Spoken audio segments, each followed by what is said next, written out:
Всем привет! Меня зовут Анастасия Шумилова, я главный редактор литературного журнала «Кинеш», и вы смотрите книжный клуб «Молот Шоу», который мы записываем в студии интернет-телеканала Даур ТВ. И кое-кто, наверное, удивится, что я разговариваю по-русски, потому что обычно мы записываем на удмуртском языке и обсуждаем удмуртские произведения, но сегодня у нас такой спецвыпуск, потому что у нас сегодня в гостях люди, которые не владеют языком, но им интересна удмуртская литература. И для начала я представлю сегодняшних гостей.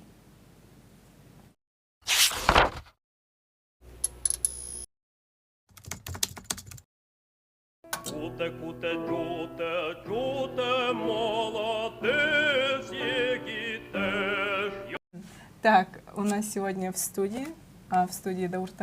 Обычно здесь сидит Богдан Анфиногенов, который здесь главный, но сегодня вместо него Женя Сидоров. Это знаменитый стендап из Якшурбоди. Приехал к нам в столицу, в Ижевск. Вот. И именно из-за него мы сегодня записываем на русском языке. Из-за меня? Да, да. Так я знаю просто удмуртский. Вот. Ну ладно, уже вот начали. Так, следующий гость — это у нас Дарали Лили. Она тоже впервые, да? Удмуртская писательница. В студии, да. Впервые на Молот Шоу здесь, на Даур ТВ. Да, да. Удмуртская писательница, художница уже, да? Да. Ты сейчас больше кто? Я сейчас художница и писательница. Но еще много кто не получается, просто быть еще только двумя. И теперь еще и участник Молот Шоу. Да. Да. Чечепурась. И это Герман Суслов. Кинусо.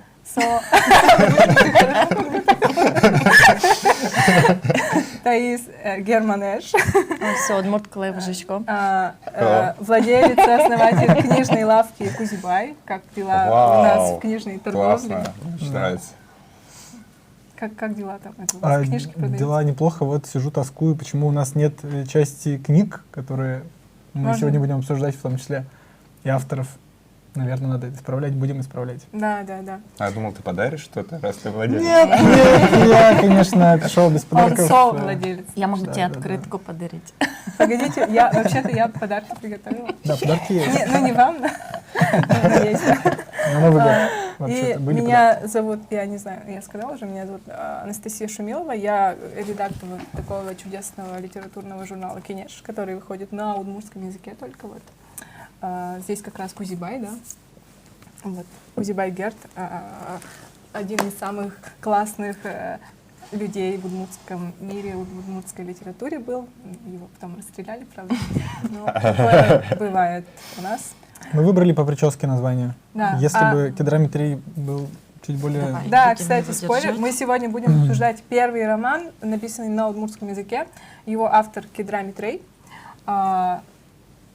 Дмитрий Карепанов, это его творческий псевдоним. Вот Кедрамитрий, у него было несколько псевдонимов. Например, Пан Реймит у него еще был, и он латиницей это еще писал. Вот. Очень интересный человек, он еще написал первую повесть, да, на удмуртском языке и трагедию, вот эту «Эштерек».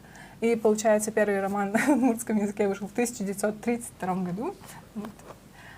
У нас как-то очень молодая литература, на самом деле, такая. В самом соку, можно сказать. Юность. Сейчас да. Я забыла сказать, что уберите от экранов людей, которые там не любят удмуртский акцент, потому что мы сегодня с Дарали отвечаем за него. И вообще я хотела... Очень сложно говорить на русском, когда обычно общаешься на удмуртском. И я вот как раз из романа «Тяжкая ига», вот мы сегодня обсуждаем «Щекыт-зибет», и как раз нашла оттуда цитату, вот, которая хорошо описывает мое сейчасшнее состояние. Вот там, вот. Так, секунду. «Много бы сказал старик, но слов не находит. Тяжело говорить на чужом языке. Что не удается выразить ему словами, он дополняет жестами. Трудно старику, точно жернова ворочает, даже поп проступил на лбу». Тут должно было быть пот. Это просто очень религиозная книжка, поэтому надо, чтобы там поп проступил на лбу. Я бы хотела... Давайте сразу обговорим, что это исторический роман, да, и что мы очень с уважением относимся ко всем религиям, ко всем народам. Вот даже русских пригласили. Да, и к религии мы очень уважительно относимся. Просто это такой роман, который, ну, вот Кедра Митрей, он сам был атеистом и как это описывал такой период в жизни удмуртов, христианизацию. И вот он был против там, капиталистов, да, и там, советская литература, мы все понимаем, там классовая борьба. Поэтому некоторые характеры, они гротескно изображены, например, поп, там, дьякон, вот. И это все Кедра Митрей так описывал. И он за это уже поплатился, его, не переживайте, вначале из семинарии исключили, потом, в общем, он в ссылке погиб в Новосибирской области. Так что если кому-то будет обидно, знаете, что он уже наказан. Вот. Просто Ну ладно, эта шутка на самом деле очень грустно. Я читала его письма родным, когда он в ссылке был, и он там умер от истощения, у него уже дистрофия была. Очень так все, на самом деле. Ну, давайте не будем о грустном, давайте перейдем к тяжкому.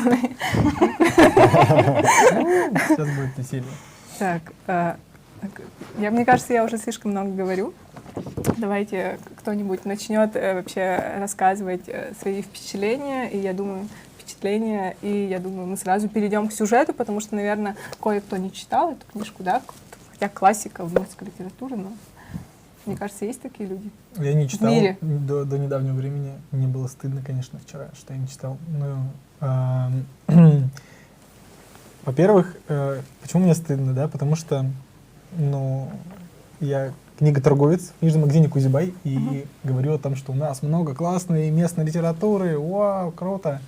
И жалуюсь, что мало классной литературы переведено. А какой именно? У меня есть там 2-3 названия, которые я бы назвал. А про Кедра Митрея я бы, сказал как про автора, но не сказал бы про конкретное произведение, просто потому что я их не знал. То есть там у нас есть такой специальный Андрей Гоголев, который все время как лектор над душами, типа, а еще там ту-ту-ту-ту, мимо пробегает, что-нибудь расскажет, и я я все знаю, я в теме. И вчера я такой, типа, вау, это же прям блокбастер, очень жесткий, это такой... В каком-то смысле удмуртский нововременной Фарго, такой, с конкретными персонажами, в каком-то смысле сказочными, очень плохими, очень хорошими, да, в этом смысле современная культура уже другая. Но вот эта кромешность, что ли, этих преступлений всяких разных. А там было много преступлений? А мне кажется, вот они прямо на каждом шагу, что они делают, это преступление какое-то. По нынешним меркам легко, да? Да, по сравнению, может, с другими произведениями сравнивать. Да. Так легко все прошло. Задавило колоколом, дальше пошли. Там были смерти. Прям сразу, типа, вот упал, значит, этот... Может, мы перейдем к сюжету, потому что люди не понимают, о чем мы вообще говорим. Череп раскроили, мозг видно. Да, вообще, не так уж страшно. Какая там беда. Короче, я был удивлен именно кровавостью, что ли. Такой, типа, не кто-то умер или медведь задрал кого-нибудь. А ты читал другие произведения, где тоже насилие? Удмуртские? Читал, да. Но почему-то тут как-то... Других нет, как будто. Есть немножко такое чувство. Насилия, в принципе, много там. Да, любимая тема. Мы в Молод Шоу это обсуждаем, и там очень много всегда насилия. Разного плана. Вы насилие обсуждаете? Давайте. Это было удивлением. Женя, как тебе? Думаю, это первая книжка была, которую ты прочитал на удмуртском языке. Я не знал, что надо читать будет, то есть я думал, мы именно импровизируем. Но нет, на самом деле, вообще-то я читал еще сказки удмуртские. Это тоже книжка у меня была большая, так что... Да, это мифы и сказки удмуртского народа такая, с картинками? Думаю, да, с картинками, да, с классными картинками. Да, Минсадык и Гарип. Мне понравилось. И понравилось вообще вот это легкое уныние. Это ты про сказки или... Нет. В сказках я позитив чувствовал, что я великан тоже, как там удмурты же великанами раньше были или нет? Не, это не удмурты, Это предки наши? хотела с Или тобой это еще удмурты? обсудить. Это какие-то до удмуртов, как бы более Ну, наши- сильные люди. Это, да, это Но- пробник людей в целом такой неудачный. Короче, да, мне понравилось это уныние легкое. Вот я, В тяжком миге. да. Да. Ну, мы уже будем говорить, что в целом заканчивается тоже довольно уныло. Ну, мне кажется, да, можно. Можно, да. наверное, Потому сюжет что название книги, мне кажется, большой такой спойлер. Ну да, уже можем догадаться. Что вот, ну, это с русской литературой сравниваю, что вот Салтыков-Щедрин мне понравилось «Господа Головлювы», что я не читал, где, ну, беспросветно абсолютно. Мне понравилось вот именно это, что никакой надежды. Всю книгу ты такой... Хотя здесь была надежда изначально. А она Но и в конце же есть. в конце на самом деле. В есть? конце я не Последнее увидел. В конце предложение. Не-не-не, я по-другому это воспринял. Да. Ну, можем прийти. Ну, давайте, да, прийти спорим к потом. этому. Можем, да, что сюжет.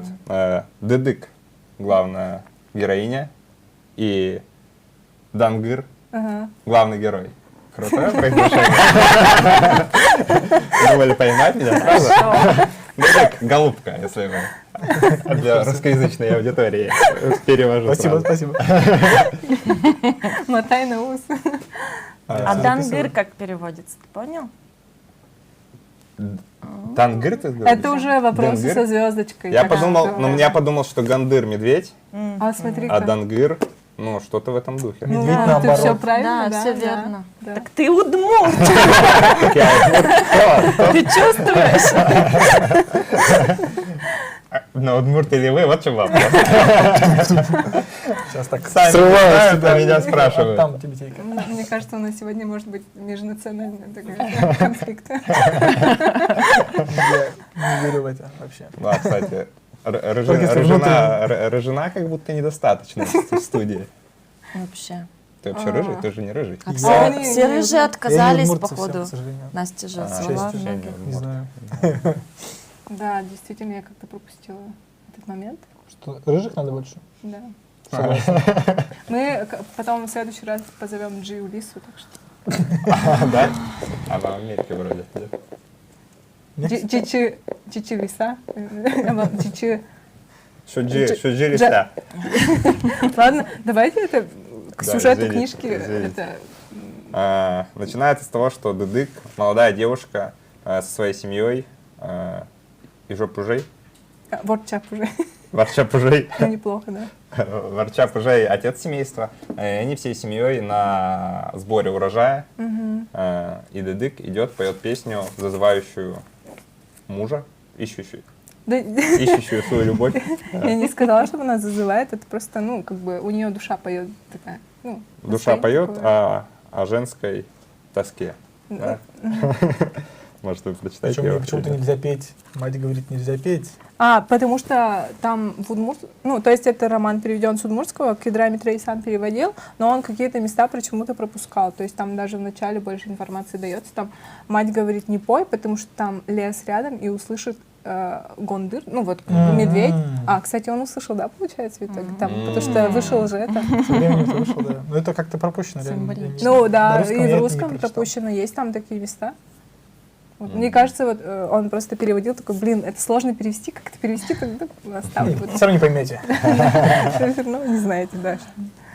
Вот. И там выходит это. В общем, да, она поет, и на ее песню. Мне вообще понравилось, как они познакомились, что я бы вот где это. Милый, дорогой, выходи ты в поле, будем жать овес, поцелуем друг друга. Это в рифму в оригинале, скорее всего, но здесь не совсем. И выходит Дедык Либер. из леса. Дангыр. Да, Дангыр Ой, выходит. извиняюсь. да, но песня-то была про это же, как бы. Да, да. Не пой, а то выйдет какой-нибудь гандыр. Ну или дангыр. Как повезет. Ну и вот выходит Гандыр. Иду я к тебе, милая голубка, несу с собой блестящий серп, вместе будем жать на твоей неве. Обещанное перед небом выполнишь на деле. И вот и все, попалось. Ну да, он на своей песне привлек. Ну, то есть Дангыр, на самом деле, давно в нее был влюблен, в Дедык, потому что она первая красавица на деревне. А Дангыр, он такой, как немножко, ну, как-то батыр, да, такой, он сильный, умный, но как лицо у него тоже красивое, но на голове такие шишки. Ну, Да, у него очень большая голова, она же там описывает, Да, как бы, да. в кого бы мне влюбиться. Да. Ну вот у него ноги кривые, голова большая, какие-то шишки еще на голове. Вообще описание не очень. Но потом как-то Ну, глаза выразительные у него. Да, губы да. красивые еще. Потому что он написано. же умный, и это все высвечивается. Я еще сейчас Вообще, подумала, объективация мужчин, возможно, знаете, она такая, да, выбирает, сидит. может, Кедрами Трей взял английское слово вот это dangerous, которое опасный, да, danger, опасный. Она же дангер, и то есть это... И он, поэтому там есть такой вот еще слой этого имени, Это что круто. скрытый немножко, Это связанный круто с... вообще, да. Он же, на самом деле, очень Он опасный опасный, чувак. капец. Он, ну, в смысле, сцены, когда он мочит медведя, это просто... Тяжело вау. было читать. И потом это возвращается в конце, когда его, как медведя, тоже загоняют, и тоже не сразу, типа, Спасибо, одного... Герман. Что, спойлер? Это нельзя было? Подождите, вы же сразу сказали, что все будет плохо. Нет? Ладно, это вырежем. Так, давайте, что там дальше? Никто никого не убил. Ну что там дальше? И вдруг приходят русские и начинают Неплохие там. парни Мы же русские. договорились, Отдавайте что это не серпы. русские, а богатые. То есть Богатые, это- ну да, действительно Бай. богатые, то есть прослойка поп, богатый удмурт, Который Кион помогает Эркемей, ему. который, да, как-то пытается там дружить с попом, с начальством, и говорит, сегодня работать нельзя, а ну быстро серпы отдали и вообще идите домой. В это время Дангыр говорит, а я не дам, кидает свой серп в поле, и Дыдык, восхищенная этим, аккуратненько засовывает свой серп в сноп. Мгм. Ну, то есть ее вдохновило неповиновение Дангыра, она, видимо, в этот момент как-то испытала к нему какое-то уважение и симпатию. Ну, и потом они идут домой, и на следующий день, то есть отец Дыдык, Ворчап уже пытается вернуть серпы, приходит снова, просит эти серпы, ему не дают, говорят, нет, сегодня у нас воскресенье, служба. В общем, ну, как бы разговор о том, что не дают работать в самую знойную пору, когда овес уже осыпается, то есть нужно срочно убирать урожай, но в это время как бы какие-то социальные новые правила, что нельзя работать удмуртом на этой земле, что нужно идти в церковь. То есть да. проблема в том, что это еще пережитки язычества, и людей как бы сгоняют туда в христианство. И а Дангыр, он ярый язычник. Он То есть про язычник. него такое хорошее описание, что он вообще не пошел креститься, и к нему вообще даже спроса нет, от него отстали, потому что он и не богатый, с него ничего нельзя взять. В общем, А он- церковь там изображена, что им только деньги нужны от народа, и вот, то есть, как бы именно... Там есть смешное, что мать, она крещенная уже у Дангыра, и она говорит, типа, поп и тебе, там новое имя дал, он такой говорит, я же не крещенный, как он мне дал, он говорит, ну, он называет тебя Есышник. То есть, Отличное имя. Мгм. Такое известное Язычник. славянское или какое-то церковное имя. Язычник. Ну, я подумал, очень прикольно, что удмуртов, как бы, то есть они в целом равнодушно относятся к, ну, и к церкви, и к церкви. У них нет прям негатива, то есть им просто, ну, в целом им любопытно. Вот я читал какой-то обзор на удмуртов, я не знаю. Блин, какую-то Сколько там? статью. Обзор. 5 звезд поставили? Или сколько? Я оставил комментарий, что респект. Мне нравится удмурты. Что, ну, то есть, что удмурты воспринимают все, ну, много что как природу и государство в том числе, что это просто тоже ненастье какое-то. Ну, такое вот ненастье у нас свалилось. Что... И вот церковь тоже, они такие, ну, надо сходить, сходим. То есть они даже, на самом деле, как будто не ощущают до конца, что это атака на их религию, что они такие, ну, вот, у них такая теперь к нам требование такое, сходим, окей, пофиг. В целом им просто не нравится, что собирают, ну, много денег. Даже там смешно, что они такие, у них собирают подати вот эти, они такие, ну, окей, платят, так надо. Но вот уже когда слишком много, там один человек найдется, который, ну, это уже чересчур, там, нет. Вот, и... А так в целом, да, ну, даже по этой книжке видно, что удмурты такие довольно миролюбивые. А вы были на сенокосе? Да, конечно. Ну, да. Ну, не, я не скажу, что я очень такая трудолюбивая, там, как дыдык, там, я больше... Ну, меня бабушка называет там интеллилюшка. Но я не люблю физический труд, ну, правда. А кто-то не любит интеллектуальный труд, это вообще невозможно. Так, окей, мне кажется. Да? Ты принимаешь меня? Да, Спасибо. за интеллектуальный труд. Так, что там? В общем, Производитель интеллектуальный труд. то есть удмурты, да, им вот, ну, работать не дают. Мгм. В страду или в страду?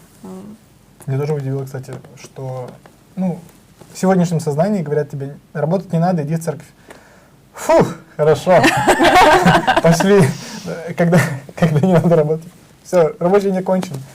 Это надо удмуртов воспринимать как фрилансеров, потому что Да. они такие говорят, что тебе нельзя работать. И он такой, ну, с одной стороны хорошо, с другой стороны мне надо же кормить Ну, как- себя и Как и семью. предпринимателям тоже типа сказать. Ну, слушайте, вам тут выходные у нас, как раз будет народ толпиться и покупать ваши, там, не знаю, пироги, которые вы еще обычно продаете, но пироги ваши нельзя, потому что какой-то праздник и без пирогов. Чего? В смысле? Тут будет туча народу, мне нельзя работать. Да, а как бы с точки зрения какого-нибудь офисного клерка, кажется, работать не надо, ребята, идем в церковь, да куда угодно, типа, пошли, окей. Там, Они там сопротивляются, так. Ну да, хотим там основная собрать опасность, что дождь начнется и сгниет, когда урожай. Да, да. И это на весь год. У них нет еды тогда. Это получается. просто прямо и экзистенциально. им, ну, по сути, так и получается, потому что они мало собирают урожая, и их загружают еще больше налогами, и, в общем, там не так происходит. Что там дальше по сюжету? Ну, первый день им не дают серпы, что воскресенье, там, выходной. Второй день они приходят, им не дают серпы и говорят, сегодня...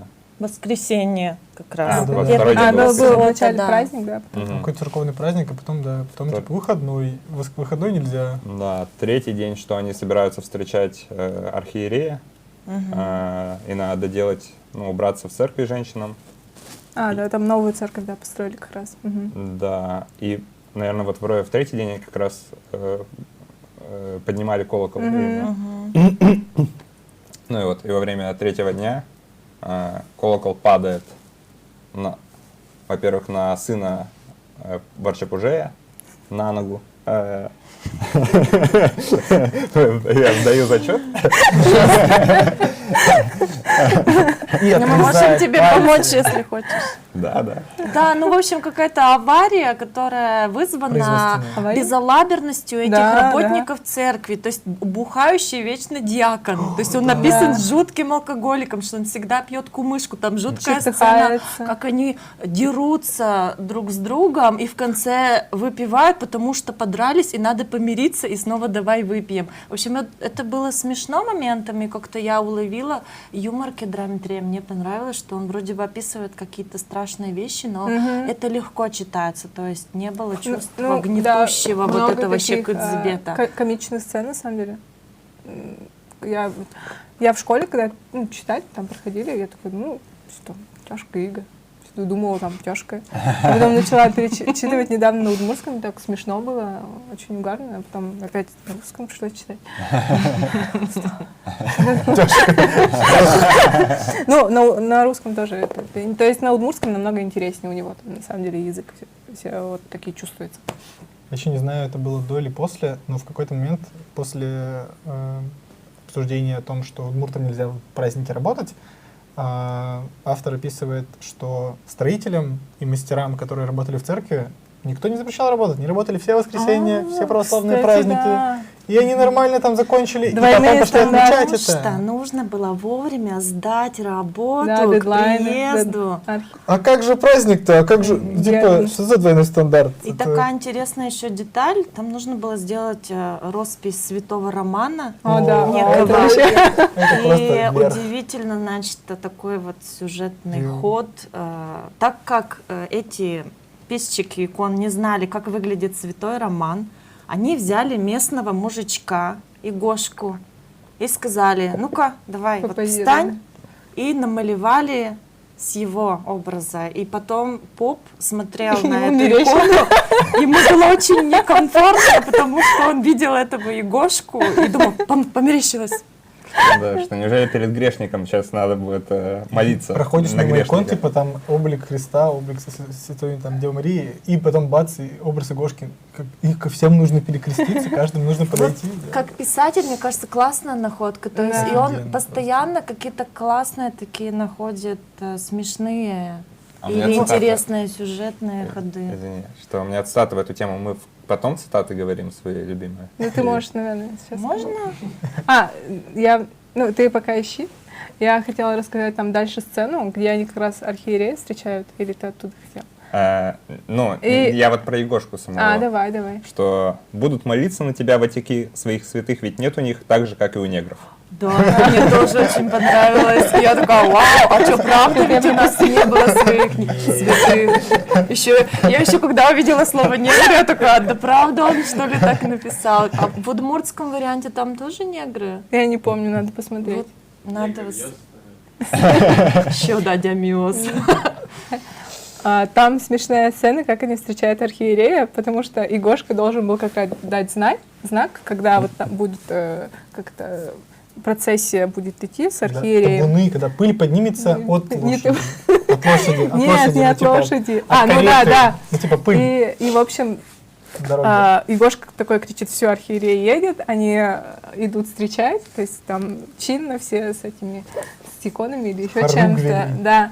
И в итоге там интересный такой ход, что мы перемещаемся на другую сцену, там, где Дангыр тусит в лесу, и на него нападает медведь. И, в общем, такое интересное противостояние Дангыра и Гондыра, вот этого медведя и главного героя. То есть прикольнее, чем в этом, да?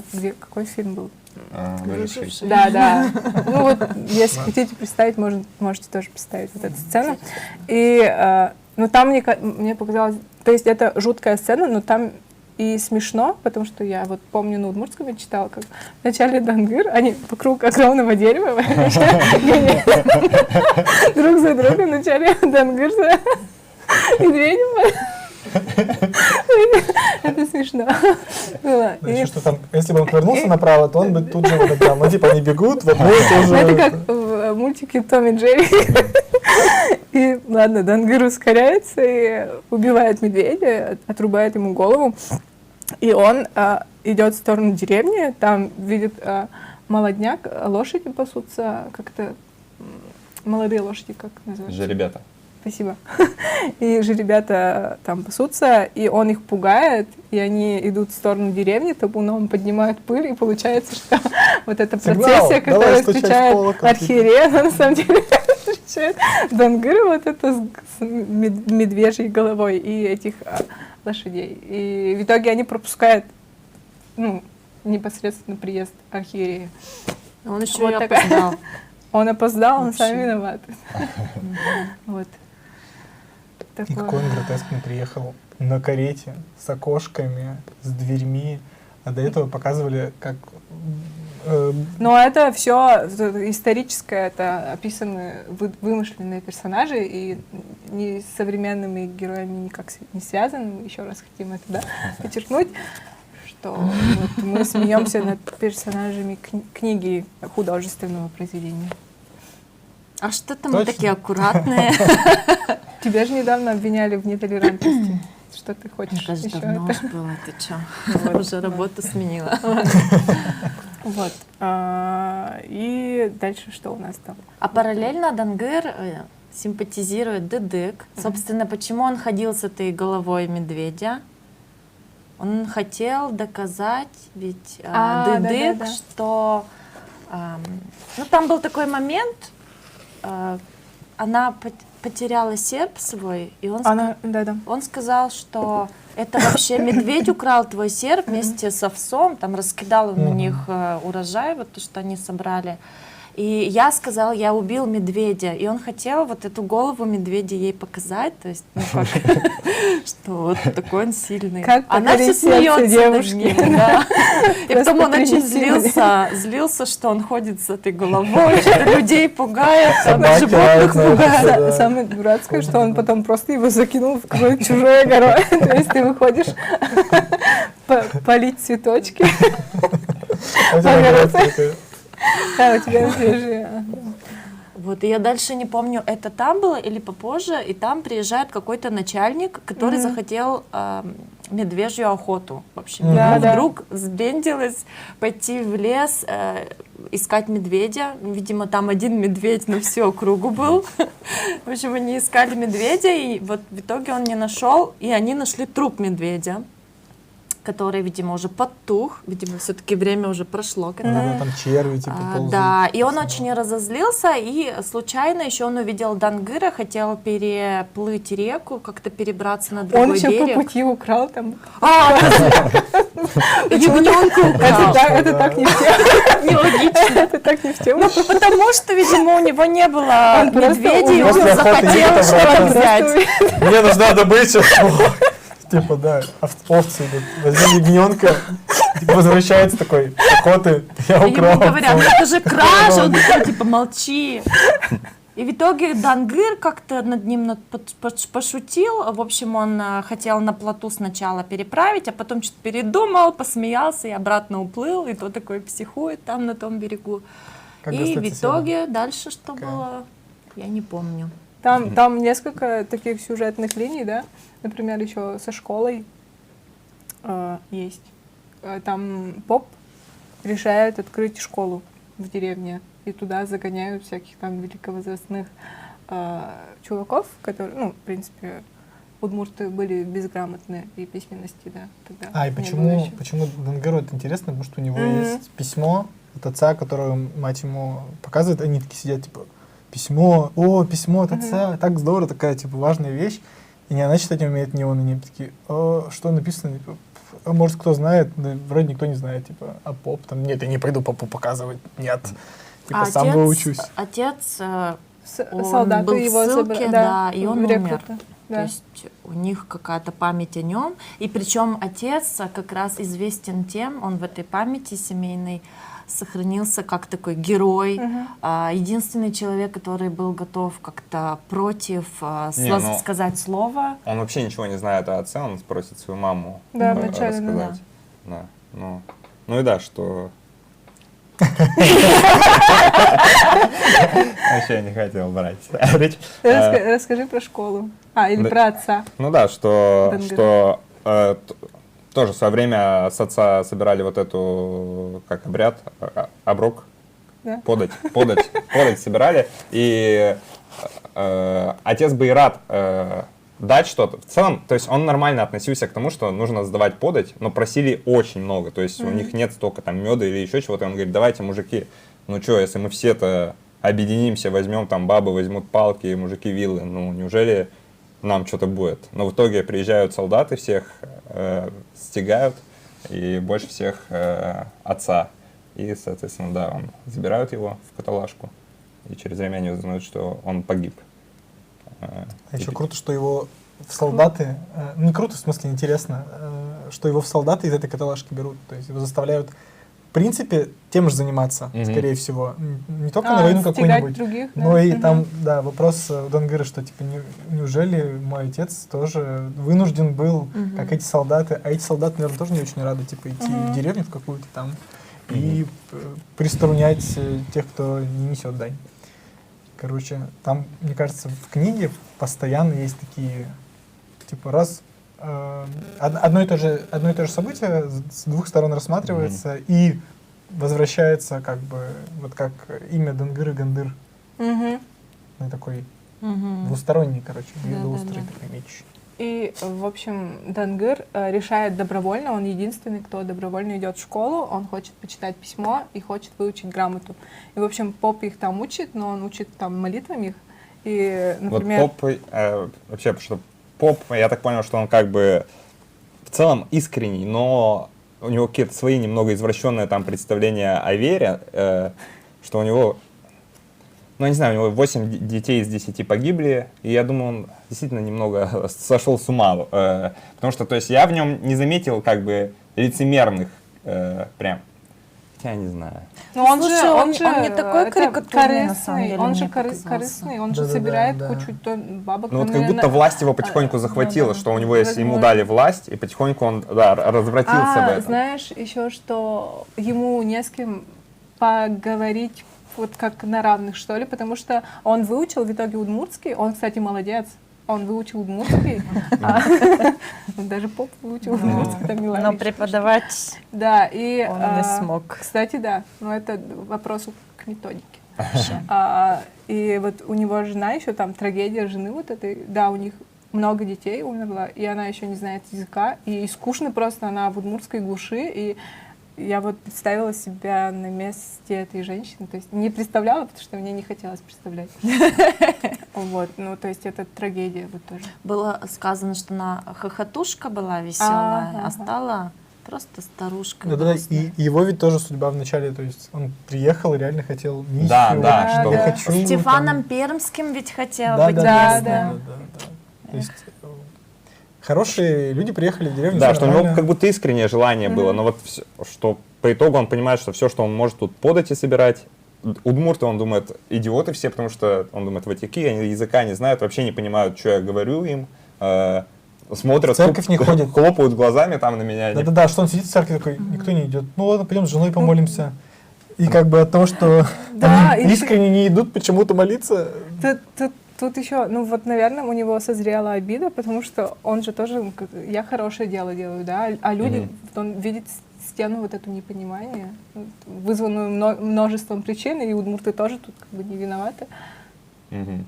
Дьякон, при этом дьякон это, вот он как раз просто такой неверующий особо, то есть он напьется и все время чертыхается, и в нем есть какие-то, ну и хитрость, и коммерческие там какие-то движения, но при этом, с другой стороны, он научил Дангыра картошку выращивать, то есть он, Да. это именно дьякон привез И картошку. алфавиту он тоже, кстати, И алфавиту. научил. Да. И в То итоге есть в школе он дьякон умеет как бы не обучать. дурак в целом. Да, там вот образ Дангыра, он такой весь немножко просветитель, да, потому что он первым избу свою, там, трубу ставит, то есть раньше топили там, ну, по-черному уже получается, дым в избе был, а он трубу поставил, у него там чистая изба, он картошку начал выращивать.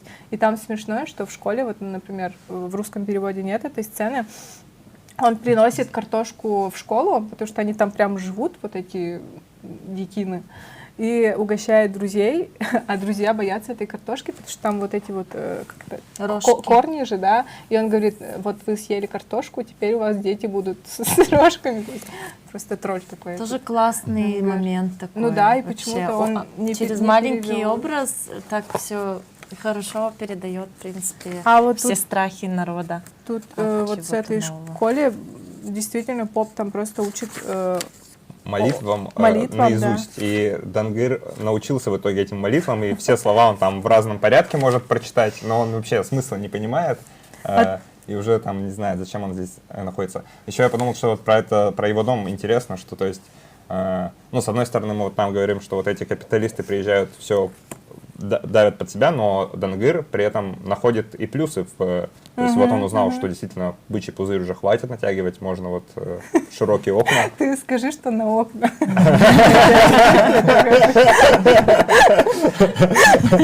Да, потому что он до этого игрался с бычьим пузырем.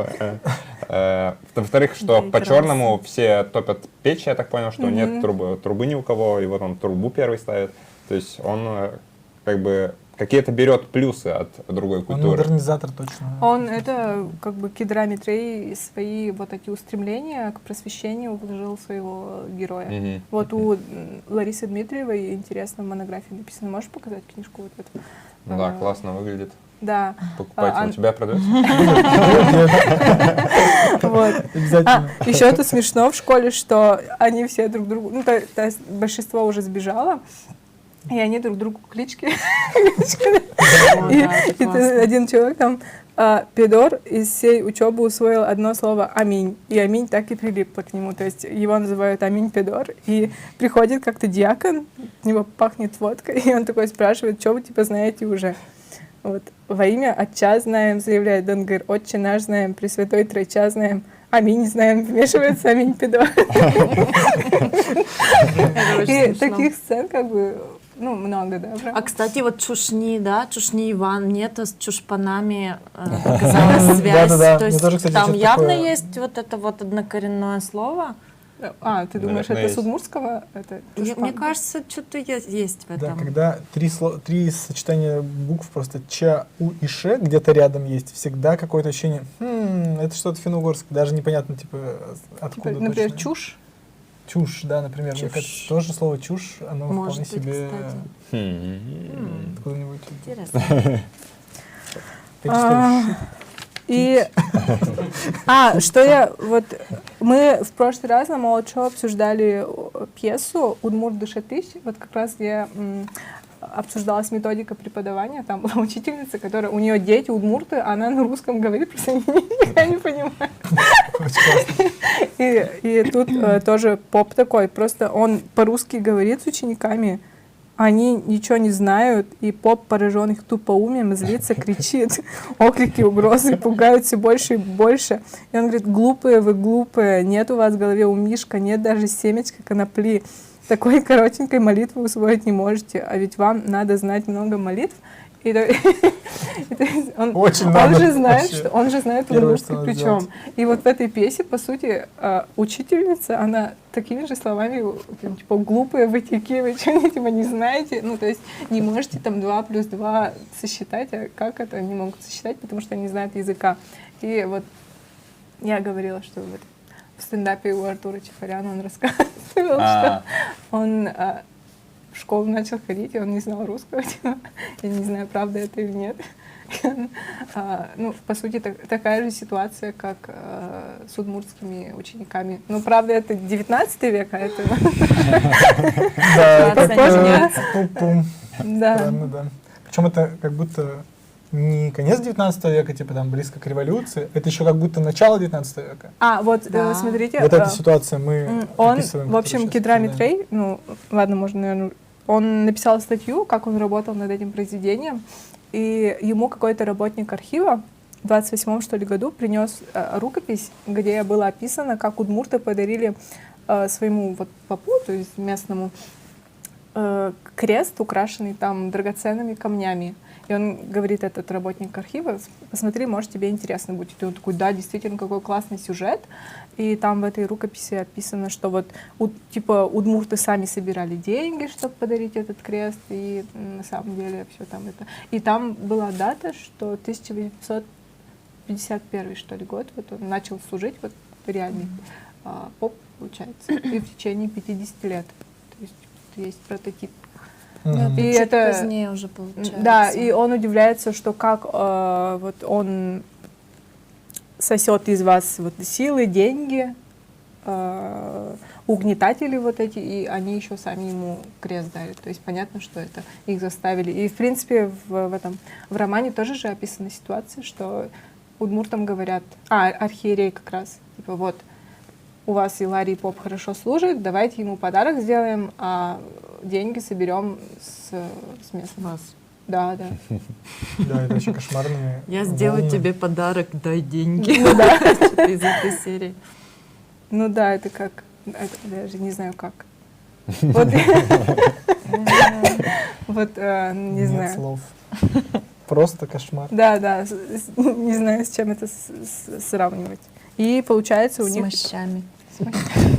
Давайте не будем это, что у нас... Все, продолжаем. Там, а что было дальше по сюжету? Можно еще описать, что Дангыр ходит... Дангыр думает, что Дедык смеется над ним, над его шишками на голове, и вообще считает его за никчемного. И он ходит к ним домой, к Ижею, на которого упал колокол на... Бить кожей вроде. Пужей. Откуда у меня Ижей вообще? Ты в Ижевске? Был кто-то? Такой персонаж был? Был такой Ижей? кого Если он нет, записывает? надо, чтобы он был. Пужей, олень. А Пужей, который. кстати, да. Дедык из семьи Варчо Пужея, где еще есть... Варчо еще. Пужей так зовут? Все Ворча. правильно, ворча Пужей. Все правильно? Я понимаю, меня за клоуна здесь считают. Все правильно. И можно больше камер на меня Ничего. повернуть? Да, Дедык из семьи Варчо Пужея. Да продолжай, Блин, просто извини, смешно. просто это, как это сказать? Ворчо это вполне звучит по-удмуртски. Да. Ну, у меня, например, у Дедушка. меня дедушка, например, у него имя Серафьон было, но по-удмуртски его называли Почо, то есть слово Серафьон трансформировалось в удмуртском языке в Почо, и Ворчо звучит как Почо, поэтому я...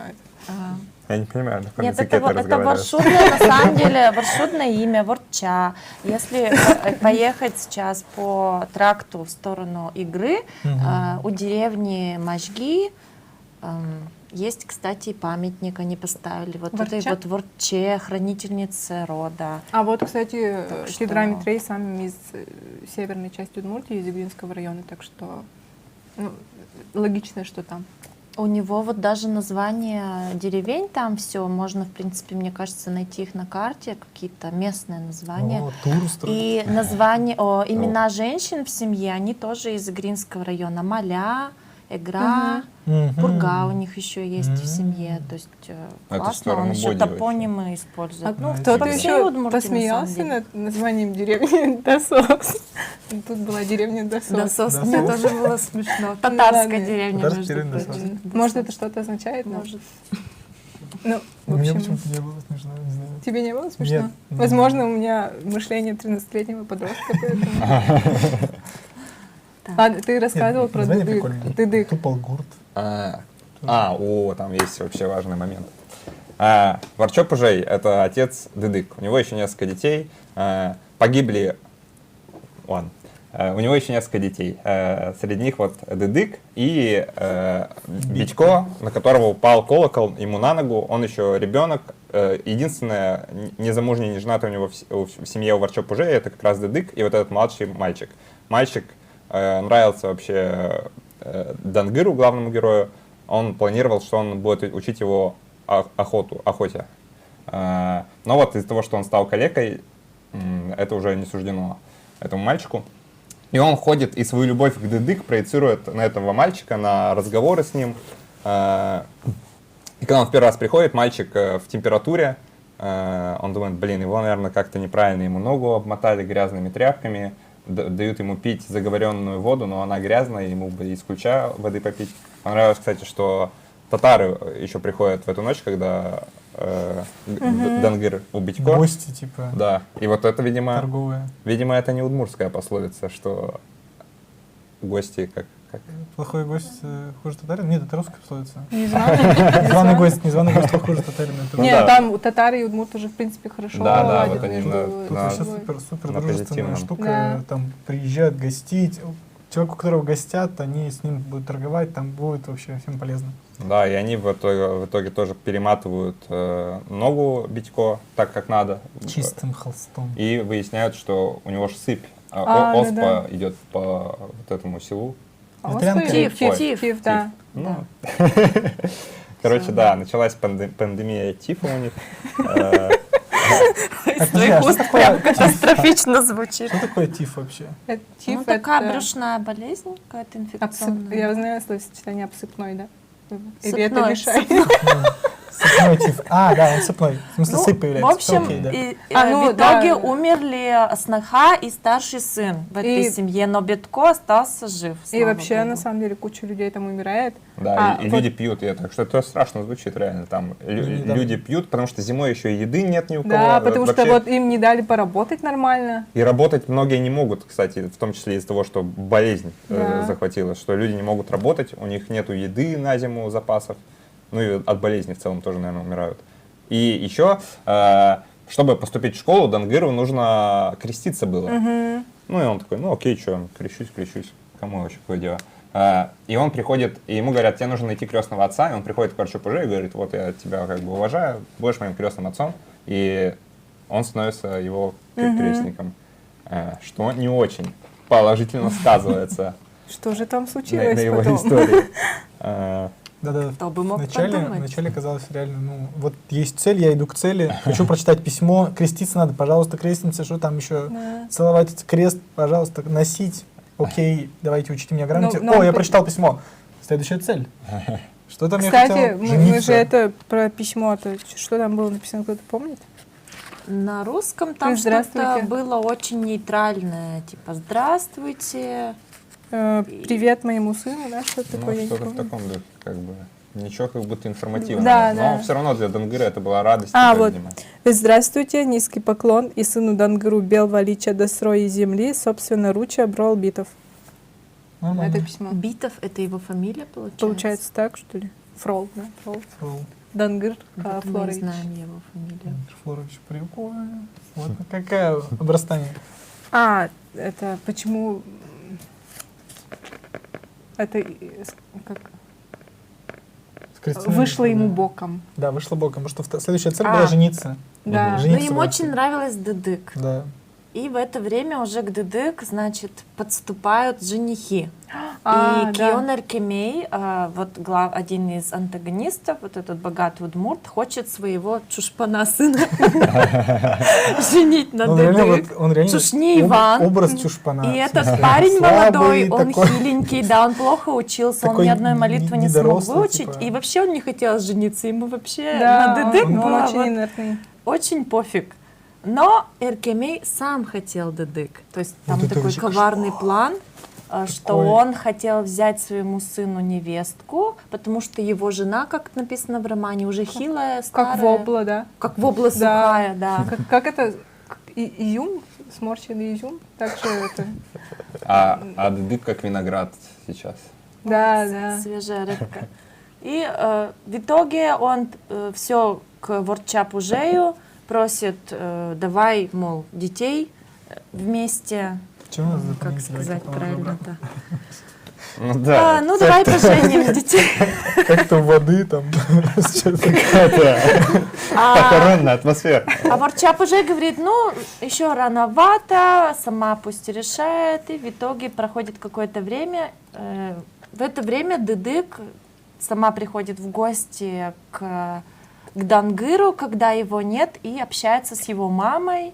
Потому что у него изба у него уже такая красивая. Модернизированная. Да, Да, да. все он хвалятся об поменял этом. окна из бычьего пузыря на стеклянные. В общем, Да. она хотела посмотреть, как выглядит изба. Потому что в Ватики вообще все ходят к ним, и всем как бы нравится, но люди, вот это тоже интересно про удмуртов, что они не хотят выделяться, как бы не хотят внимания, и поэтому они не перенимают ничего из этих Ну, новых вот это лайфхаков. ты хорошо подметил, потому что у нас же есть такой, то есть, как это, калыклэч партем, как это перевести на русский? Но отличаться от других. Да, это как оскорбление такое, это очень плохая характеристика, Мгм. поэтому, да. И Дангыр немножко, ему и удивляются, но в то же время, ну, сторонятся, у него же и дом, да, там, он очень такой обособленный весь герой. Маму его за ведьму считают. Да, Я забыл, почему ее за ведьму начали считать. Она незамужняя, там, старушка, и многих таких женщин считают, что... Она вдова. Ну, у неё да, вдова. умер муж, она разорилась, что там сгорела, по-моему. Они жили, ну, то есть у них все пришлось продать. И она много работала на богатого соседа. И типа она не по годам старая, она прям не по годам состарившаяся, типа, сгорбленная трудом, там, по-моему, ну, так да. показано. И, конечно, типа, что за такая, ну, типа, не знаю, условно, 40-летняя женщина, у которой все уже спина согнутая. Ну, Наверное, она поработай-ка, какая-то ведьма. поработай-ка столько, Ну, да. какая-то маргинализация там в целом. Дангыр, он в принципе не социализированный в этой деревне. То есть он полумедведь, это правда. Вот, с одной полудикий. стороны, он, ну, полумедведь, но с другой стороны, он очень просвещенный, вот этот полумедведь, потому что он же носитель прогресса, получается. Мгм. Да, такой неоднозначный, классный герой. И когда приходит Дыдык в очередной раз, возвращается Дангыр с деньгами из города, Да, он ездил в город. и он купил ей ожерелье. Да. Это было так мило. Ну, вообще это была приятная Он ей подарил сцена, это вот этой ожерелье. любви. Она сказала, подари маме. Он говорит, нет, тебе я хочу подарить. И вообще сцены, где у них общение, оно такое примитивное, но очень милое, это общение. Там еще есть сцена, где Дыдык ему что-то сказала, и потом она говорит, блин, зачем я так сказала, надо было там, ну, интереснее что-нибудь сказать. Ну, то есть получается, что и в удмуртской деревне 19 века у девушек были такие же проблемы, как у сегодняшних. И Когда потом, хочешь что-то сказать умное, в итоге... Как всегда. В общем, Дангыр с мамой обсуждают, что ему нужно жениться. Да, да. И мама говорит, ну сходи уже, посватайся к Дыдык. Дангыр такой, ну да, надо, пожалуй, сходить посвататься. И он идет, сватается. А, Ничего не предвещает беды. Все должно быть окей. И Есть они уже хорошие даже отношения. где-то там во дворике на краю саней, да, они присели. Целуются. И они там, значит, там, значит, так интересно, одно предложение. Он ей рассказал о своих чувствах, и ответ: «Я тебя люблю», ответила Бедек. «Я тебя люблю, Дангыр». Но он же Так, рассказывал, я что, когда пишу типа, роман, я там пытаюсь что-то как-то вот, они посмотрели друг на друга украдкой, а тут «Я тебя тоже люблю, Дангыр». не тоже. Ну, в общем, да, да, она ему просто- ответила взаимностью, просто, понятно, все, и все. Они поцеловались, у них все хорошо было. Несколько.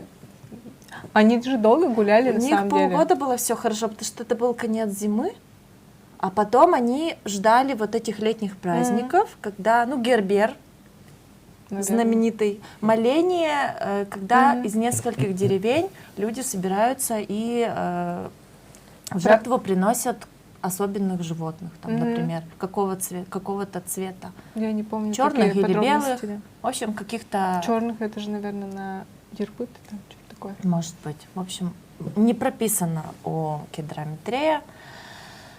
А можно вот паузу, что вот это вообще любовная линия мне больше всего понравилось, что ну здесь я вот в остальных частях романа много каких-то, мне кажется, исторических и аналитических каких-то вещей, а вот здесь я именно как бы наблюдаю ну, событие, какое-то чувство, потому что вот остальное, мне кажется, больше как-то умом написано. У меня такое было впечатление, а здесь я вот именно эмоции какие-то испытал, и мне вот это моя любимая часть.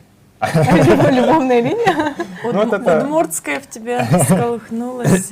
Ну, А это... мне, наоборот, как-то показалось вот именно вот эта часть. Ну, скучновато, что Мне ли. показалось, что это в очередной раз показывает, насколько закрыта вот эта сфера, эмоция-сфера удмуртов. Потому что расписывать вот это ему вообще не хотелось. Он просто одно предложение. Они объяснились друг другу в любви, все хорошо. А что там было, вы сами знаете и додумаете. я Василька — это вспомнила. закрытая территория, ты туда не лезешь просто. Помнишь, у вас, у мамы Татьяны Николаевны Черновой, это У нашей мамы? она из писательской династии, у нее мама классная поэтесса, и бабушка тоже была.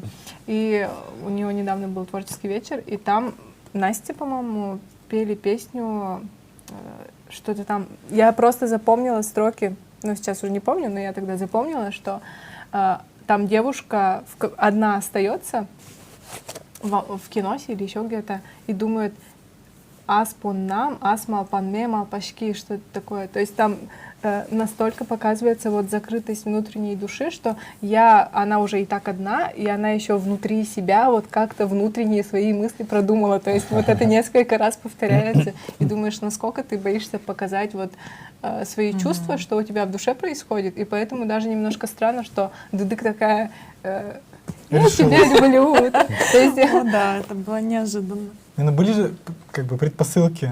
Ну, они копили в Ну, себе, да, копили. да, знаете, да, что да. классно тут, что она не полюбила его просто потому, что он красивый, потому что это вот, да, это было бы скучно. Она его полюбила постепенно, как бы за дела, потому что он такой крутой, она смогла оценить его стремление к обновлению или еще что-то. То есть полюбила его как, да, человека, а не за там красивые губы. Которые тоже есть. Судя по описанию За лица. то, что не умер от тифа хотя бы. За то, что И не жив. нарратива. Вау. Блин, ну мне не знаю, то есть ты говоришь, ну, мне кажется, во-первых, все подробно довольно, что и она с мамой, вот там я радуюсь, когда она с мамой Дангыра начинает общаться, и что маме он наконец не будет скучать, у нее есть с кем поболтать, и потом мне понравилось, как разговор со своей мамой, что мама ей говорит: вот за тебя сватается сын Кинея, и она говорит: нет, никогда, никогда, никогда, и она такая: Хион. Чего надо? Эркемей. Это из этого греческого эпоса какие-то у тебя слова пошли там. да, сын Киона. Эней, вот это вот что. Кеней. Я- Кенем. И что Кенос. с мамой Дангыра тоже они уже вроде пообщались и тоже как бы поняли. И на это уже она что-то просто говорит: мама, даже ничего не получается у нее сказать. А, типа не-не. Да. И все, она ничего не смогла больше сказать. Ага. Ну ладно, бог с ними. Ну нет, не с ними как раз. Бог. А мне показалось, что как раз какие-то вот эти диалоги длинные Ещё любовь попов, обсуждаем, их что ли? гораздо было больше, чем вот этих вот диалогов о любви. Но это нормально. Мы просто разного хотим в романах. Я хочу любви, а вы хотите попов. Погодите. Послушать. В общем, не получается у них жениться с Дангыром, хотя там все вроде как согласны, потому что Иларий Поп говорит, что он же твой крещенный сын, получается. Это как настоящий сын, то есть Дыдык и Дангыр, они как брат с сестрой, нельзя. И, в общем, им запрещают, и Кион Эркемей уже уговорил Ворча Пужея, и, в общем, взяли ее в жены вот Чушни Ивану, да. И там, да, интересно, что Ивану этому реально пофиг, и когда Дыдык от него сбегает, он такой думает, ну, просто пожила какая-то незнакомая женщина у меня там в амбаре какое-то время. Не, их Потому в что кино отправили, Да. и она сказала ему, иди, Иди в ляху. угол. и он просто укутанный в какую-то эту... Мне показалось, это так с точки зрения автора было бережно к героине, то есть он ее оставил невинной. Мне значит, кажется, они с Дангыром я- так долго гуляли уже, что это...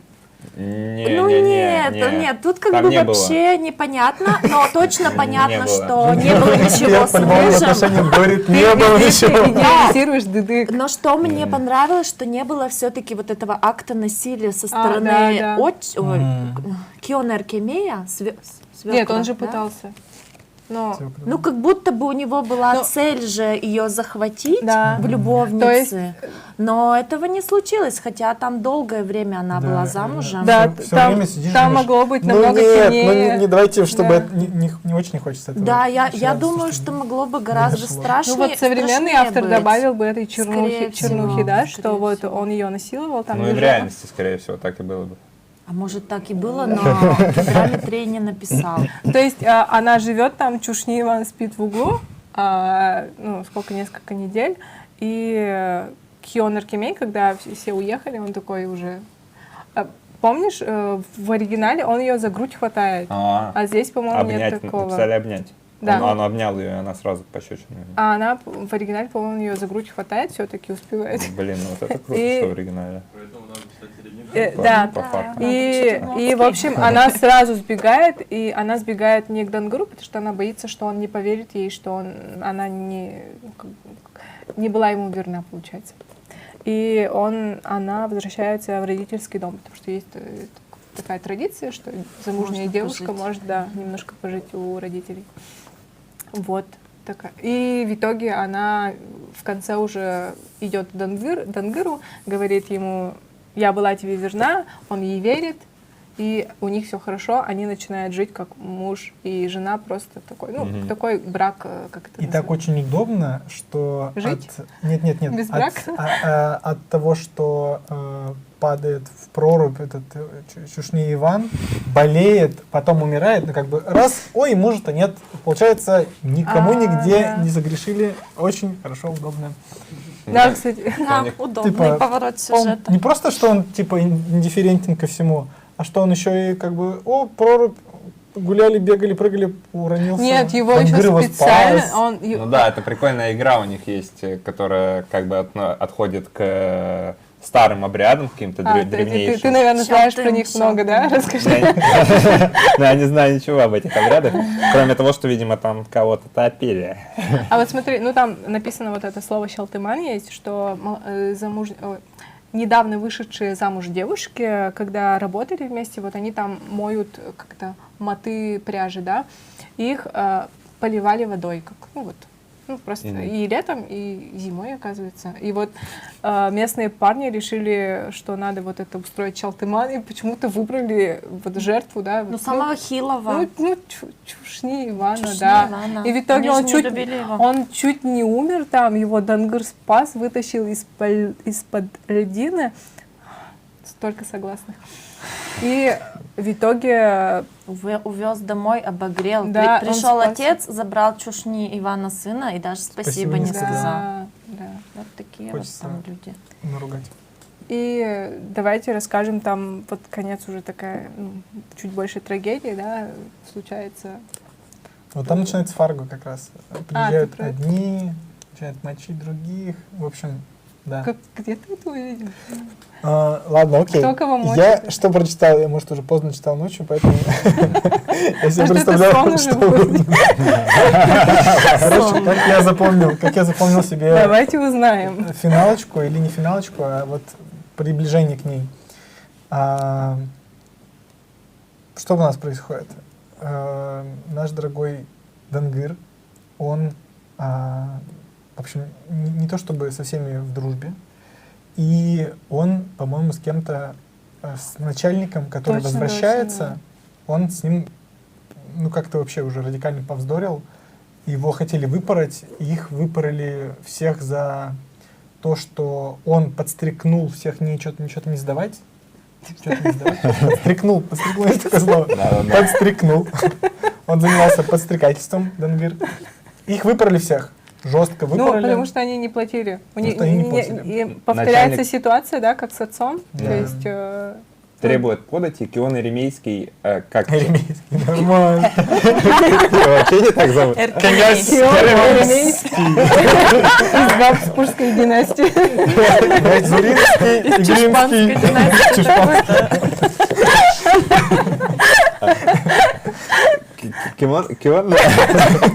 Камон. Кимон. Камон, съел. Да, Цитата. Кимоно Сами Аркемий. знаете. Кимон Аркемий, он вообще там сотник, правильно? Да, точно. Он сотник, он, короче, наблюдал... Соцкий. А не десятник? Соцкий. Не, он, Ага. десятники были нормальные, типа, они часто удивлялись тому, что происходит. А сотник как раз контролировал вот этот сбор податей. Сотник исполняет полицейские и общественные функции. Короче, и он рад, он знает, что скоро время податей, и он рад, что наконец-то удастся отомстить Варчопу Жею, у которого там половина семьи, короче, ну, во-первых, урожая нет, ни черта нет. Короче, он рад, что удастся отомстить Варчопу Жею, у которого дочь сбежала, удастся отомстить Дедык и удастся отомстить Дангыру, потому что никто из них ничего не сможет сдать, потому что у них ничего и нет на самом-то деле. То есть я даже не уверен, что они, я не помню, договорились, и они ничего не сдавать, по-моему, у них просто нечего было. Ну, Кажется, да. они не могли эти подати Потому что Дангыр еще вывести. в школу ходил, мало охотился, и у него и шкурки не было. Да, он в школе провел год. И начальник, как он рад видеть Дангыра, который ему до этого уже... Мы же не сказали, что Дангыр, когда начальник ехал, был в деревне, Дангыр на него напал, как бы он не смог совладать уже со своими эмоциями, Не, это потом. и он избил. Это потом было. А в удмуртской версии еще... Это потом было? Да, Ну, это может, было версия после два того, раза как его по-моему, высекли. начальник. Это после того, как его высекли было. А, До этого было, что когда он охотился на медведя, Ага, он да, разозлился, да. что этот парень убил медведя. Потом он его увидел через дорогу, говорит, подойди-ка сюда. И тот ему что-то сказал, типа... просто я хотела сказать, что в удмуртской версии еще Дангыр, по-моему, на него вот так смачно очень плюнул. И вот как... О. и там описано, что это как медаль у него там. Это что. Вау. Четверская герман. Или я, было. может, это тоже придумала. Но я помню Ну, это такое, что хорошо. плевок большой был. Я предлагаю написать фантик по этому началу. Он там еще Продолжение. плюнул и... Надо завершать сюжет, потому что уже время. Короче, Да, давай это. Что ты там Порка. рассказывал? порка. Кион Аркемий решил отомстить всем и поджечь священную рощу. Нет, Нет? так, не Это так попы. было. А это попы? А попы почему? Потому что, типа, А, точно, надо как-то не он же. проучить, что они, значит, нечестивы и так далее. Вообще не так. Так, окей. Как бы Они же строили... может, немножко так? Они же Дьякон построили решил там... зарабатывать как-то Да, на да. прихожанах. Ему Да. нужен доп. Источник заработка. Он говорит, нам нужно новое священное местечко. Как-то заставить людей со всех окружностей съезжаться сюда и оставлять у нас денег. И они выбирают это место возле реки, где живет Дангыр. Но у ручья священного ручья какого-то там. Да. священного. Имени Трифона Святого. которого не было там. В смысле, То есть ну, они нет, придумывают сам Трифон чудотворец был, но он особо тут... Но он видимо, не приезжал к ну, они ним в просто, деревню, да, короче говоря. придумали так. Придумали, что он там жил у этого ручья и на жердине, на жердочке, ну, в общем, я как понял, на палке проплыл дальше, куда он там плыл. В Каму или В куда-то? Каму, да, что он Каму там вплыл. через ручья там на жердочке вплыл и там совершал свои чудеса. И удмурты такие, ну, когда дьякон рассказывает, типа, «Чё за дураков, что ли, нас держите? Как можно нажать?» То есть концепция чуда им была чужда. Да, да.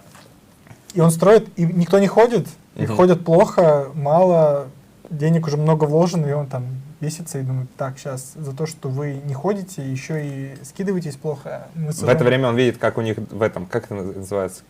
Гербер? Не, вот где роща вот Керемет? эта. Роща святая, священная. Священная роща.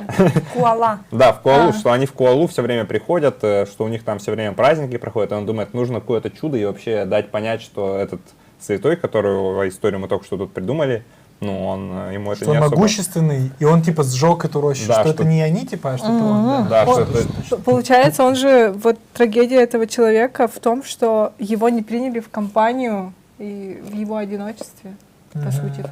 У папа? Да. Ну, Ему он- хотелось классно тусить с прихожанами, чтобы было всем весело. Они там тусят в Вечная Куалесе. проблема Им-то миссионеров. Им весело, он видит, что им Несколько весело, тусить. они вкусно кушают. Ему тоже дают, там вот перепечи, например, писано, но он их ест с медом, и удмурты такие тоже, господи, что за странные Да-да-да. вкусовые Они же к ним предпочтения. приходят на праздник, потому что ну, там много мяса Там пожарили, вкусно, много да, они всего приходят приготовили, поесть, типа, да. они такие, о, пойдем, пойдем. И в итоге он обиженный, да. И поп в целом верит дьякону, потому что этот дьякон выдумывает эту историю про святого, и он говорит, ну надо чудо им показать какое-то, надо, наверное... Ну и они сжигают, в общем, их Какое рощу. чудо вообще. И вот и здесь Чудеса. неконтролируемый процесс. Они начинают это сжигать, и в итоге как раз ветер, Ветер, да. какая-то такая ситуация, что огонь перекидывается на Тупалгурт, Да. на деревню, где у Кионер Кемея дом, и все сгорает. И в итоге он был всем, стал никем. Мгм. Его хозяйство сгорело, приданое Дедек сгорело, и поп уже не хочет с ним разговаривать, он Да, да. Он себя еще и с ним власть ведет, теряет. да, как... и в это время его сын уже при смерти приходит к Йонер Кемей к попу, говорит, Мгм. нужно отпеть, тот говорит, да, сегодня некогда, и в общем умирает его сын не отпетый. То есть все-таки он очень корыстный, получается. Он же мог- хороший поп. Мгм. Они же дружили на самом Да. деле. Ну, типа. Вот Ну, это такое- что стоило, да, когда то есть ты потерял Коммерческий деньги и Да. замес у них. да, и вот такое чудо происходит.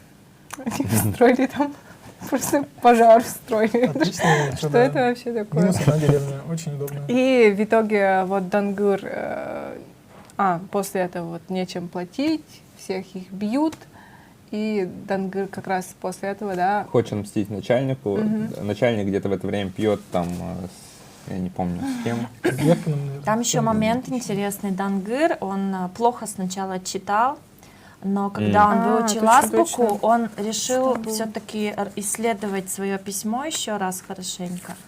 И он увидел, что в этом письме между русских строчек есть удмуртский текст. Ты сейчас найдешь, да? его? не знаю, надо И поискать. там написано послание ему, ну, что-то в стиле Да, «Не прогибайся, сын». бьют, бьют здесь очень сильно, нельзя терпеть. Не поддавайся, сынок, воронам, уничтожай их. Один сломишь силы, выступайте все вместе. Чому? То есть чому это у них... Их род. да. Вот это время. И эти слова его, конечно, очень сильно вдохновляют Мгм. на то, чтобы восстать. На Настрять. то, что Герман называет фарго. Месть, ну как бы месть. Вот Ну такая сюжет мщения. Почему Фарго? Потому что какие-то Не принципы спойлери мне кого-то- Фарго, я хочу посмотреть еще его. Я не смотрел. Фильм или сериал, ты вообще про что Я сейчас? про сериал. Где кто-то едет кому-то мстить, жестоко, страшно, все, нет у кого головы, всех вырезали, все, уничтожили. Ну и в итоге там душераздирающая сцена уже в Мгм. конце, когда после долгих каких-то бегств, попытки избежать вот этого наказания. Слушайте, он побил просто начальника или прям убил его? Он их избил, раскидал он троих. избил сильно. Да. В общем, он Избил. напал Но не на, убил.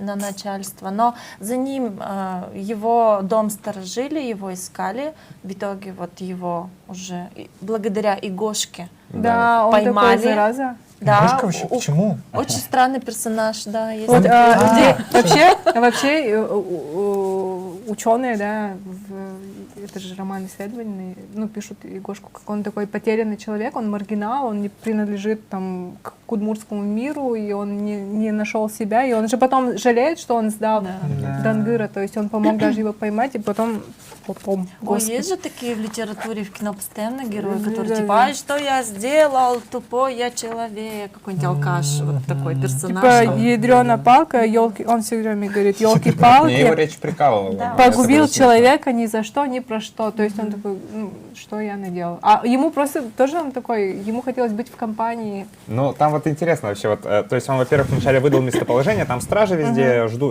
засада какая-то, все ждут, когда Дангыр вернется домой. В итоге Егошка его увидел, обозначил, где он.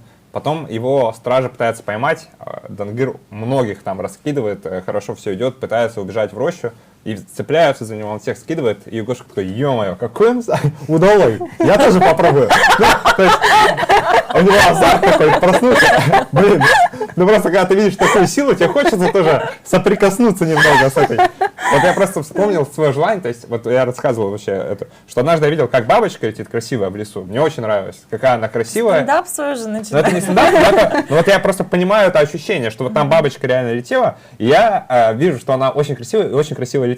Я думаю, ну вот хочется палкой кинуть, смогу ли я ее прижать к земле? Блин, я помню это. И я в итоге вот кинул палкой и попал, и убил, и такой, ё-моё, ну нафига я вообще кинул палку? Ну вот именно хочется повзаимодействовать как-то. То есть я немного понимал этого Егошку в этот момент. И он, к сожалению, ловит. То есть он бы на самом деле и не рад, наверное, поймать. Он бы рад, чтобы его откинул этот Дангыр. Но, к сожалению, он его И поймал. такие люди потом становятся святыми на иконах. Ну, Но он вначале стал. там у него вообще, да, очень быстро меняется вот это вот, как это, Траектория. да, и ты говорил там про цель, там что, а у него такой, увидел Дангыр, говорит, вот Дангыр там, потом думает, зачем я его сдал, ему говорят, ты что, пьяный, типа, что нас обманываешь, он такой, я не обманываю, вот он там.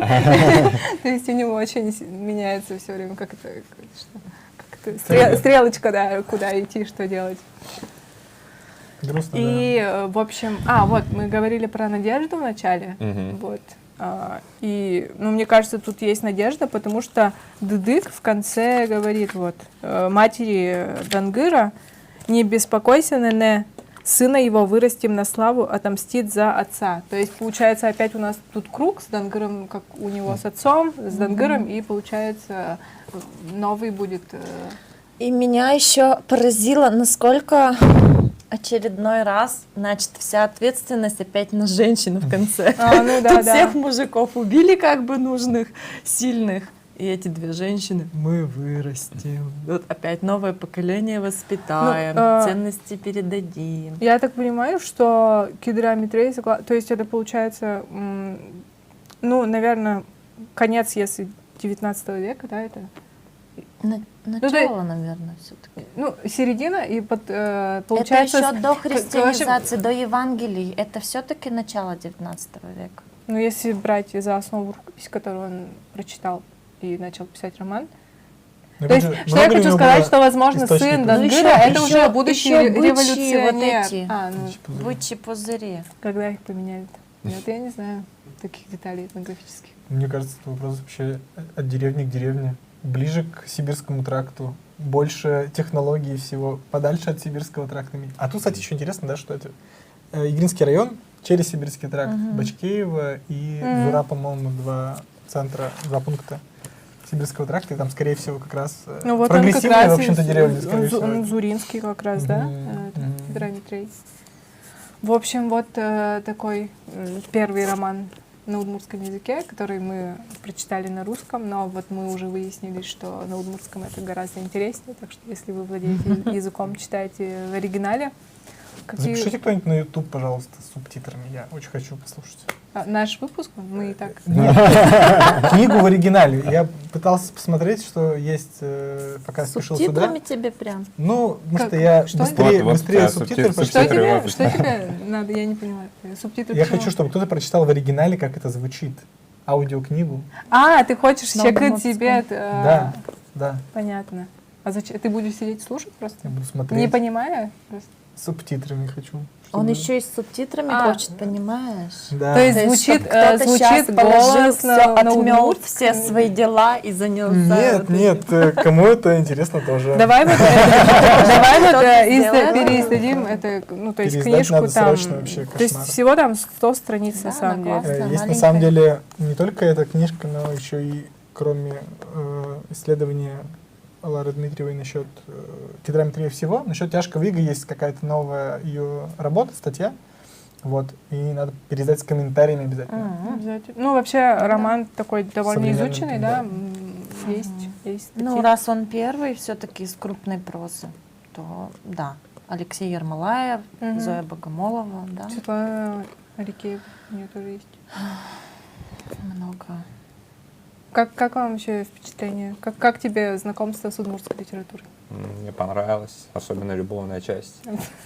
Ну, конец мне тоже понравился. Но я вот подумал, что он этот... Почему тебе показалось, Ну, что там показалось, нет что, надежды? ну, то есть я подумал, что это повторится, как бы эта история, она будет бесконечно повторяться, где один борец проигрывает, но борется. И, ну, как бы в этом есть кайф. Мгм. Да. Ну, в итоге все-таки, мне кажется, Кедрометрия закладывала, что вот уже новый сын или один из там уже будет тот, который революционер вот этот, и он же вел к тому, что будет революция, и там Ну да. бедные восстанут против богатых, против вот, угнетателей своих, но в итоге он сам, вот мы знаем, что его обвинили в буржуазном национализме или что там. А Такие что, у них одна статья на формулировки все? бывают. И, в общем, его...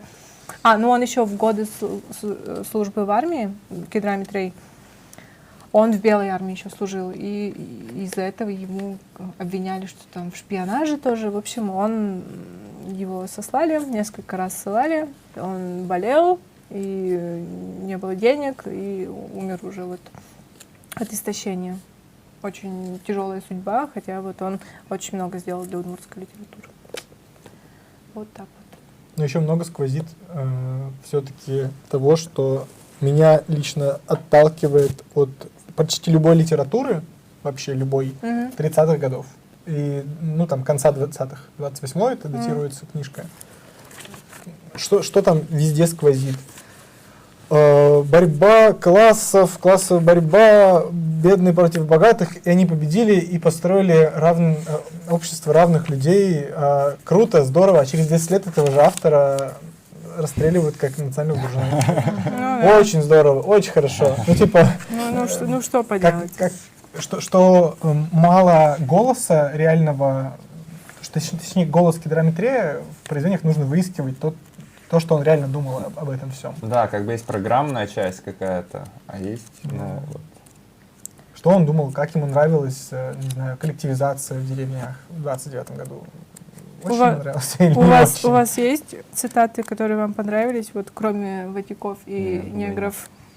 Что-то я выписала себе, то есть я где-то поставила метку, как дьякон очень цинично на самом деле говорит, что вот если ты в церкви молись, если ты в кабаке там пей, если ты... Да. Ну, он такой конформист, конечно, но как это называется, это же тоже надо знать, что где делать, то есть и про условности какие-то, которые мы соблюдаем, чтобы...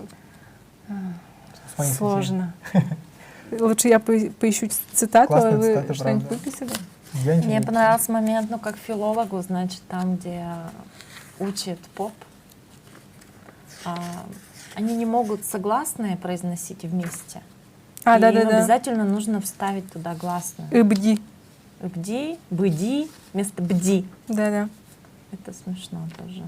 Потому что в удмуртском языке вначале не могут пары согласных стоять, и поэтому они так говорят не бди, а бди. Или быди. Б-ы-быди. Побольше, Ну, согласна. действительно же это Это очень удобно, я согласен. сложно. Вообще.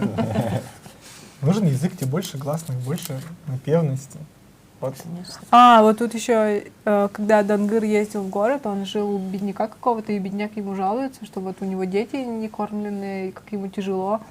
И тут написано, ну, он говорит, что жена умерла от голода, но не сказал, как часто и как жестоко бил свою жену. Это голос автора. Это такое многозначительное предложение. Ну вот он говорит, пьют, вот потом пью до одурения, чтобы это хоть чуточку забыться. Вот Ну да. проблема алкоголизма. Я не могу найти эту цитату про, как это называется. А, вот. Раз ты в церкви, молись, в кабаке пируй, в бане мойся. Не так, что ли? Бани мойся. А, ну, Ну, все логично. Так, теперь сместим. Если ты в церкви, мойся, в бане... Не-не-не, так уже нельзя. Вот. Ну что, я думаю, это. Если у вас есть какие-то еще замечания, комментарии, претензии к автору, У меня есть призывы читать такие тексты больше. Правда? и записывать и выкладывать их на YouTube. Да, в оригинале. Нет, у меня есть ты призывы мог слушать. читать, в смысле, чтобы удовольствие получать. Не для исследования культуры, не для того, чтобы там чего-то корни поддержать. Может, это круто, просто весело. Правда, очень интересно. Да. И много-много эмоций вызывает разных. Не всякая современная литература много таких эмоций вызовет. Да, я согласна с Германом. Рекламный блок в конце. Кто хочет, может быть, О. прорекламировать свой концерт. Yes. Ну ладно, тоже скажу, что мне понравилось читать, интересно. Но все равно историю свою хочется знать.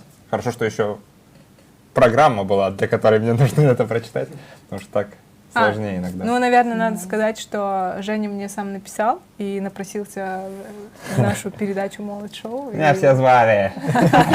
Они Но постоянно я выбрал писали. молод шоу.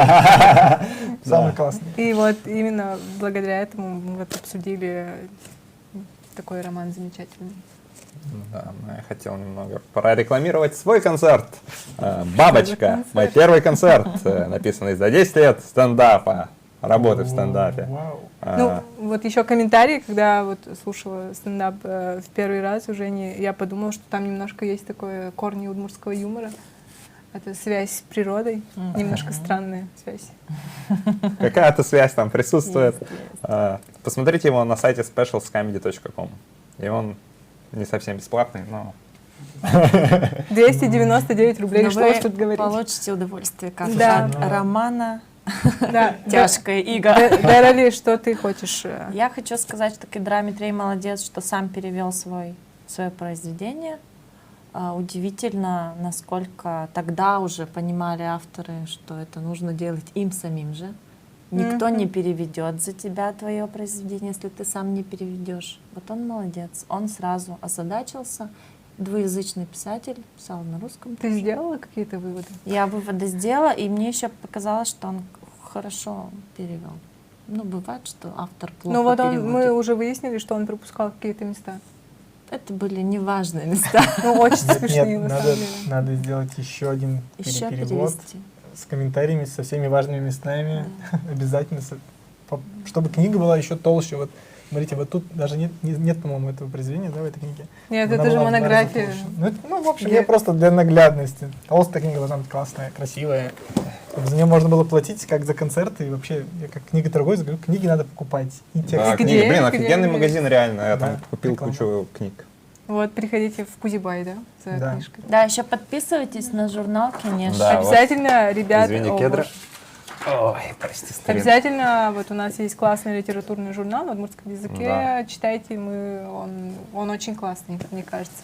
Роскошный И- просто и журнал. Из еще- таких журналов рождаются Кедра Митреи, между Да, прочим. он и в Кенеше, кстати, работал.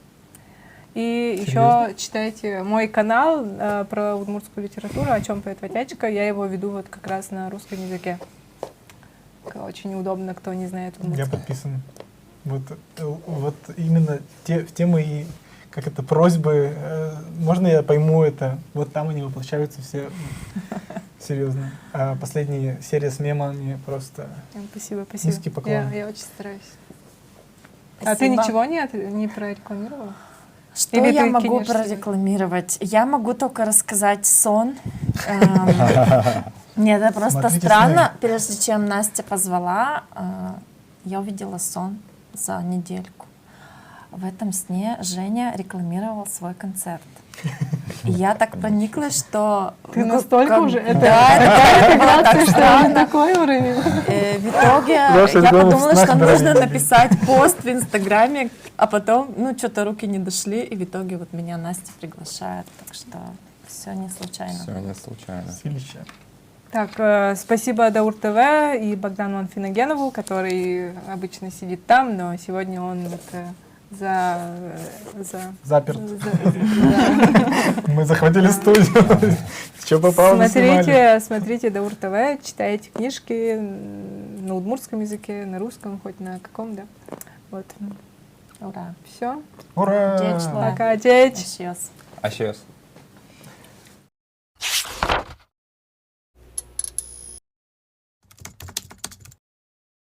Чуте, чуте, чуте, чуте, молоде.